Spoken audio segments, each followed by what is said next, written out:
Here's your wrestling news for December 22nd, 2025. Your headlines for today include scary injury update, Dominik Mysterio suffers shoulder separation at AAA main event. Big update fuels hope for Seth Rollins' early WWE return. Hardy Boys contract status creates questions for TNA's next era. WWE allegedly involved in AEW's big move, Tony Khan speaks. Big AEW star reportedly nearing exit from company.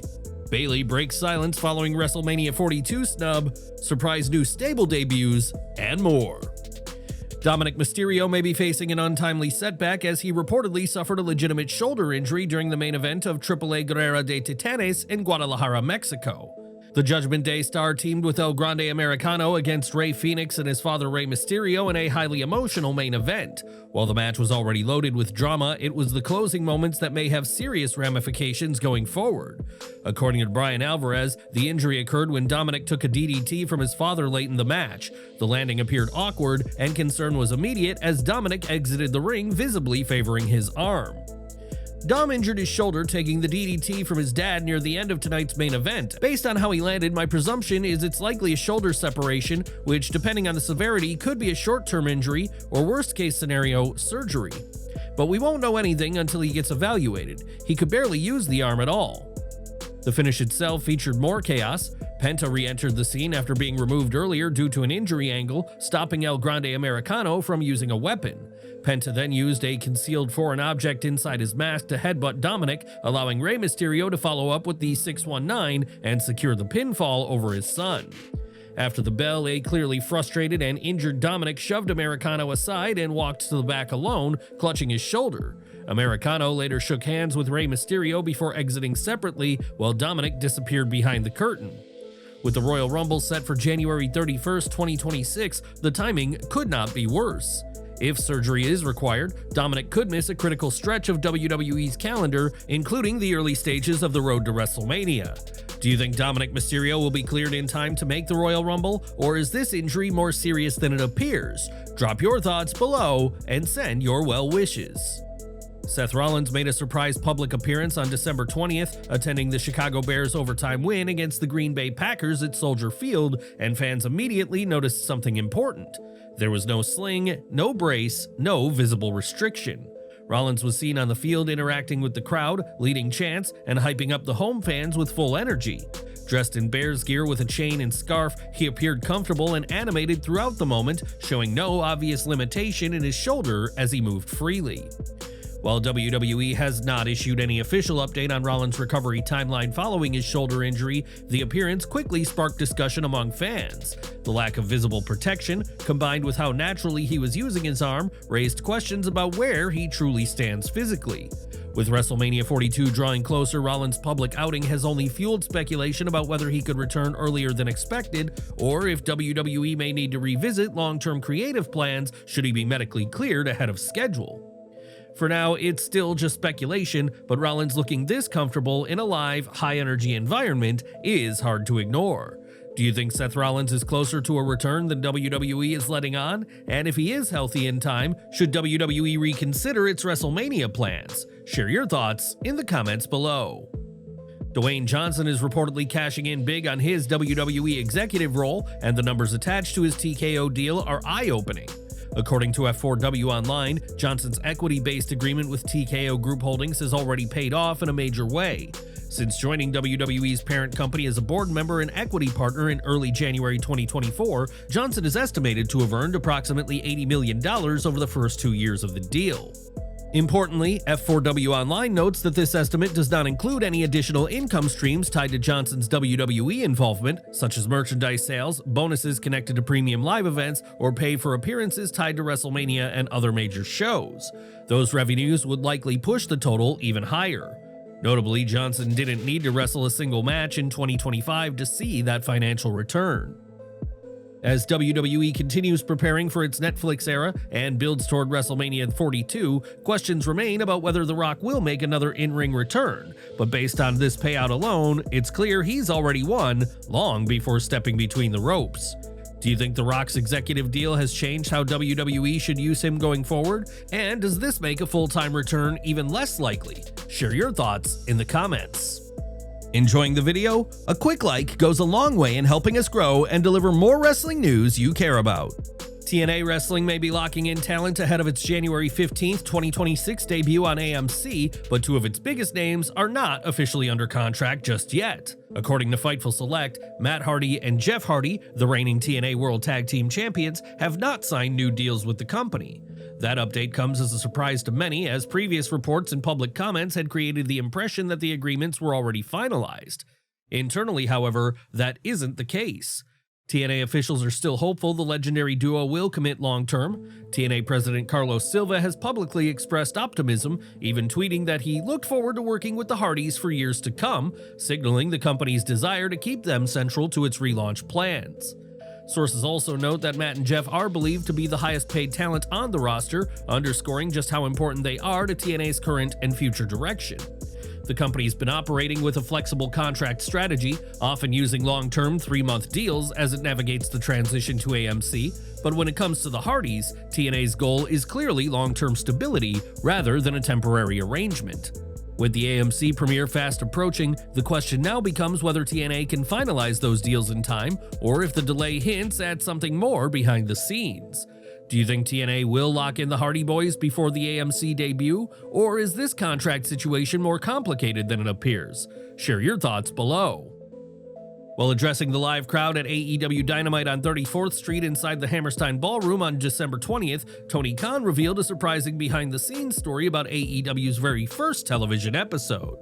According to Khan, Madison Square Garden was originally set to host the debut episode of Dynamite back in 2019. Khan said that MSG officials personally reached out to him and offered the date for AEW's TV launch, an offer he accepted immediately. However, just months later, that plan was abruptly scrapped. You know, the first episode of Dynamite was actually originally going to be there, and they called me, they offered me the date, and they said, "Would you like to do the first episode of Dynamite here?" And I said, "Yeah, I really would. It would be great."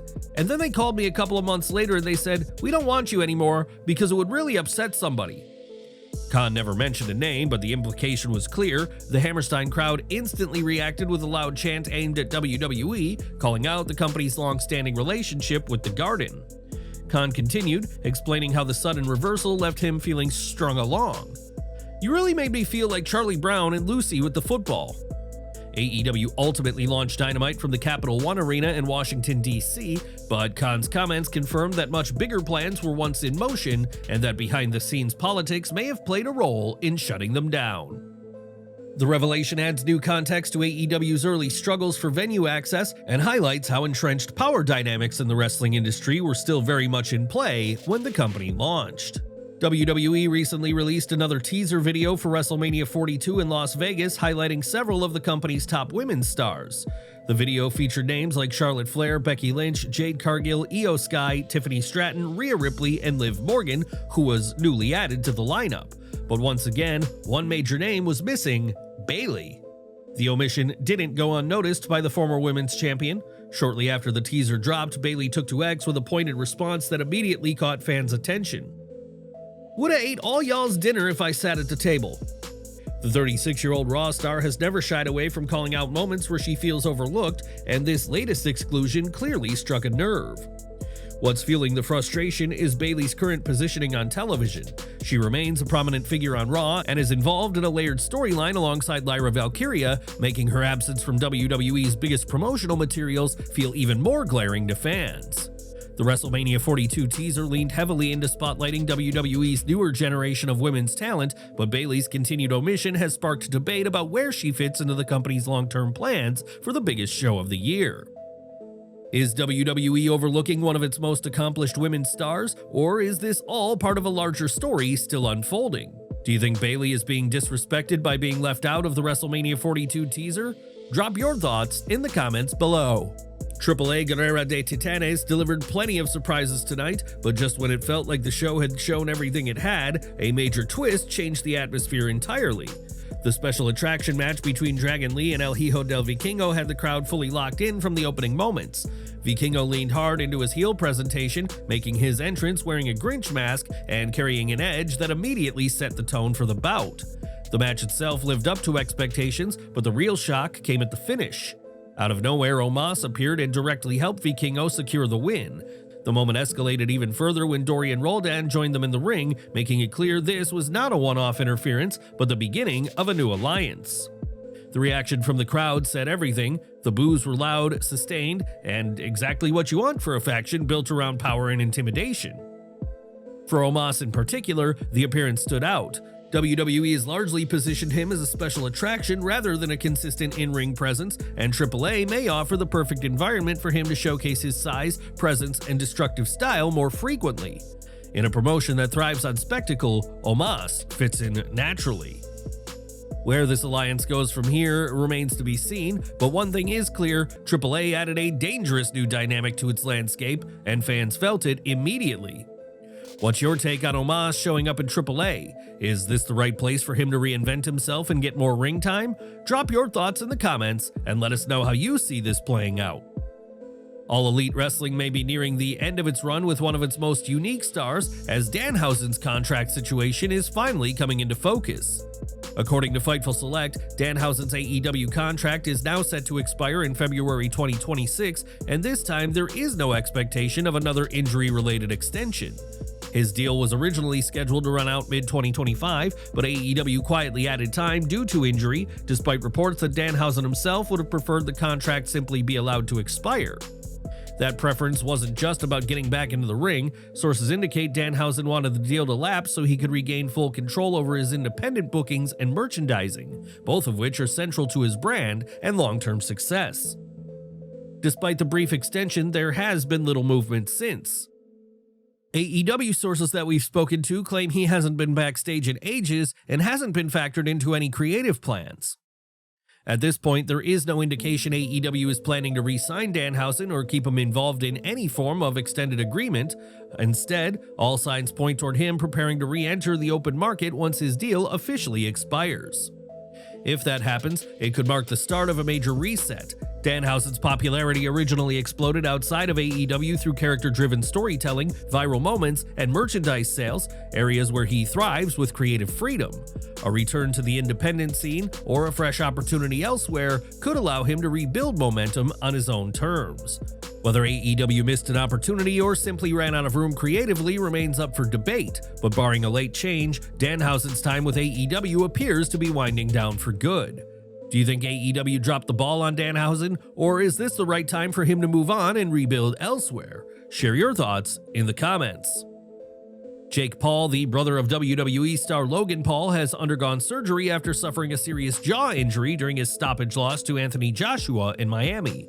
Paul required 2 titanium plates to stabilize his jaw after it was broken in 2 places during the heavyweight bout. He also had several teeth removed as part of the medical procedure.